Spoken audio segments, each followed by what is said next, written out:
Stoïcisme, l'art de vivre en paix en toutes circonstances. La paix n'est pas un lieu lointain que l'on atteint après avoir traversé toutes les tempêtes. C'est le port silencieux que l'on construit en soi, même lorsque la mer gronde. Beaucoup vivent en croyant qu'ils ne pourront se reposer que lorsque la vie décidera enfin d'être clémente. Mais, comme le rappelait Sénèque, le médecin ne choisit pas que les patients en bonne santé. Son art fleurit au milieu de la maladie. De même, la vraie paix ne naît pas de l'absence de problèmes, mais de la capacité à respirer profondément pendant que le chaos est encore présent. Marc Aurèle savait que le monde ne se plierait pas à son calme. En gouvernant un empire et en affrontant des batailles externes et internes, il a compris que la sérénité est comme une flamme protégée par les mains. Si nous ne la gardons pas, le vent inévitable l'éteindra. Cultiver cette flamme exige une attention quotidienne, comme celui qui accorde un instrument pour qu'il puisse produire de la musique, même quand tout autour de lui ressemble à du bruit. La douleur d'attendre la vie parfaite est silencieuse, mais corrosive. C'est comme rester sur le rivage en attendant que le fleuve se calme pour le traverser, sans se rendre compte que la traversée ne s'apprend que dans le courant. Chaque jour où nous repoussons ce courage, nous renforçons la croyance que la paix est un prix que quelqu'un nous donnera et non une compétence que nous pouvons apprendre. Imaginez l'encre au fond de la mer. Peu importe s'il y a de hautes vagues ou des tempêtes violentes au-dessus, elle reste fixe, retenant le navire en place. Un esprit entraîné dans l'art stoïcien de vivre en paix fonctionne de la même manière. Attaché au principe qu'il a choisi, il ne se perd pas au gré des vents. La mer ne s'arrête pas, les marées ne demandent en fait pas la permission.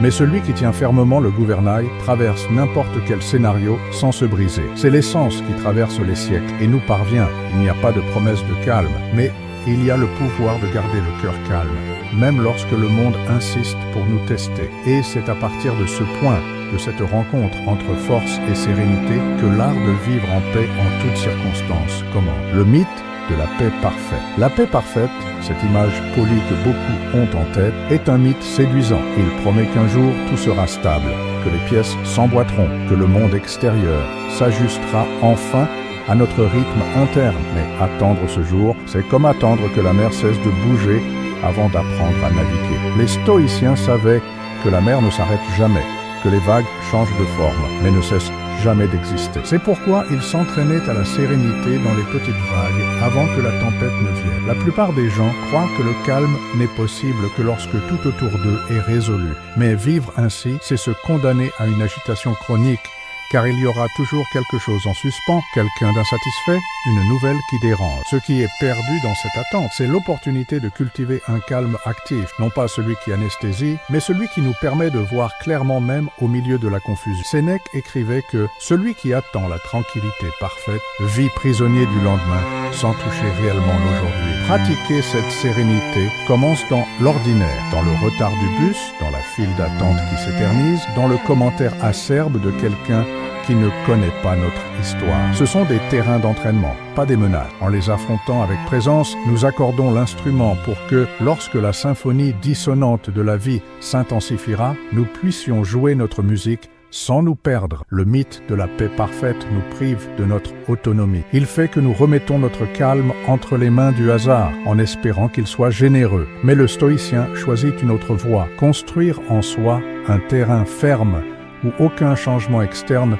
ne peut imposer son climat, non pas parce qu'il ignore la réalité, mais parce qu'il refuse d'être modelé par elle. C'est à ce moment que la paix cesse d'être un idéal lointain et devient une pratique quotidienne, possible, concrète et profondément libératrice. Séparer ce qui dépend de nous de ce qui n'en dépend pas. Séparer ce qui dépend de nous de ce qui n'en dépend pas, c'est comme tracer dans l'esprit une frontière invisible mais infranchissable. Épictète disait qu'une grande partie de la souffrance naît du fait d'essayer de contrôler ce qui est hors de notre portée et de négliger ce qui est entre nos mains. C'est comme essayer de changer le vent avec la force de ses bras, tandis que le gouvernail que nous pourrions tenir reste là. Cette distinction n'est pas un exercice intellectuel lointain, mais une pratique vivante. C'est reconnaître que l'humeur de quelqu'un, l'instabilité de l'économie ou les tempêtes du destin ne répondent pas à nos ordres, mais ce que nous en pensons, la manière dont nous choisissons d'agir et l'histoire que nous nous racontons, cela en revanche est sous notre maîtrise. La paix, alors, cesse d'être l'otage du monde et devient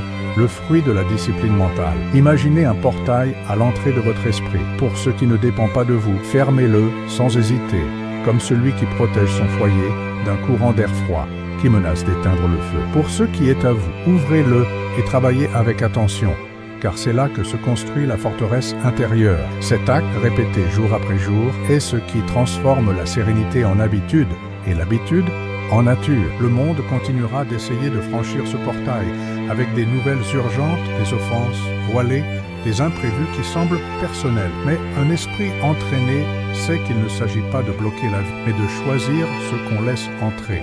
Et, dans ce silence sélectif, on découvre que la vraie liberté n'est pas dans le contrôle absolu, mais dans le choix conscient de l'endroit où placer son cœur. L'entraînement quotidien de l'esprit. L'entraînement quotidien de l'esprit, c'est comme affûter une lame. On ne le fait pas d'un coup, ni sous pression, mais par la répétition patiente de gestes simples. C'est dans ce travail silencieux que se construit la force de répondre et non de réagir. Répondre, c'est choisir. Réagir, c'est se laisser remporter. La différence entre une vie guidée par la sérénité et une autre par l'impulsion réside dans cet intervalle. Sénèque suggérait de passer en revue sa journée avant de dormir, non pas comme celui qui se culpabilise, mais comme celui qui nettoie la poussière avant qu'elle ne s'accumule. Ce rituel est un miroir nocturne. Il nous montre nos mots, nos décisions et nos silences, et nous pouvons choisir ce que nous voulons garder et ce que nous voulons transformer. C'est une façon de défaire les nœuds avant qu'ils ne deviennent des chaînes. La pratique stoïcienne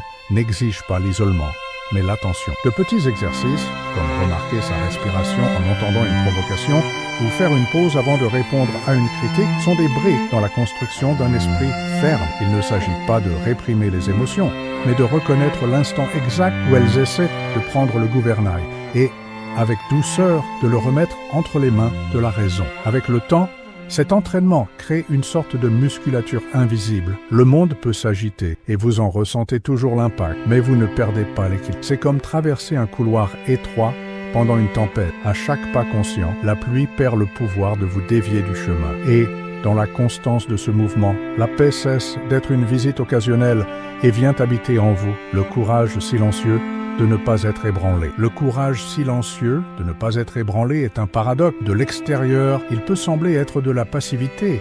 De l'intérieur, c'est une fermeté qui ne se laisse pas modeler par le bruit d'autrui. C'est refuser la guerre quand la bataille a été choisie par quelqu'un d'autre et non par résister à la pression externe ne signifie pas ériger des murs, mais cultiver des racines si profondes que la tempête ne fait que secouer feuilles. Marc Aurèle décrivait cette force comme le bambou qui se courbe mais ne se brise pas. Il savait que la dureté inflexible se brise facilement, tandis que la malléabilité préserve l'essentiel. Cette malléabilité n'est pas de la soumission, c'est une stratégie. C'est savoir céder là où cela n'a pas d'importance pour préserver ce qui en a. Garder son cœur ouvert pendant que le monde essaie de le fermer est un acte de rébellion sereine. C'est choisir de ne pas répondre à l'offense par l'offense. Non pas parce qu'on manque de réponse, mais parce qu'on ne se livre pas à ce jeu. Il y a du pouvoir à ne pas mordre à l'hameçon. Il y a de la dignité à ne pas se laisser entraîner. Ce courage n'a pas besoin de témoins. Il se révèle dans le silence de celui qui écoute sans se perdre, dans le regard qui observe sans juger, dans le geste qui avance, tandis que la confusion se dissipe d'elle-même. Et, quand la journée se termine, vous vous rendez compte que vous n'avez pas vaincu les autres. Vous vous êtes vaincu vous-même. Et cela suffit. Reprendre la métaphore de l'encre, c'est revenir à l'essence. La vie continuera d'apporter des tempêtes et ce n'est pas le calme de la mer qui garantit la traversée, mais la fermeté avec laquelle on retient le fond. La paix, en ce sens, n'est pas fragile comme un cristal qui se brise au moindre impact. C'est comme une pierre submergée qui demeure, même lorsque la surface s'agite avec fureur. Sénèque nous rappelle que ce n'est pas le poids qui nous fait couler, mais la façon dont nous le portons. Un fardeau mal positionné devient insupportable, ajusté au corps, ou peut être porté sur de longues distances. Il en va de même pour nos douleurs et nos pressions. Il ne s'agit pas de les enlever à tout prix, mais de les repositionner dans l'esprit, de manière à ce qu'elles ne nous empêchent pas de marcher. Marc Aurèle commençait chaque journée conscient que le monde apporterait des provocations, des injustices, des frustrations. Mais il se rappelait que la tranquillité est un acte actif, non une attente passive. C'est comme protéger une flamme avec les mains, en sachant que le vent viendra. Il ne s'agit pas d'éviter le vent, il est inévitable, mais de choisir comment s'incliner pour que la lumière reste allumée. Et lorsque au final, le silence revient et que la mer s'apaise pour quelques instants, vous comprenez, la vraie paix n'a pas été accordée par le monde, mais construite en vous, pierre par pierre, jusqu'à devenir inébranlable.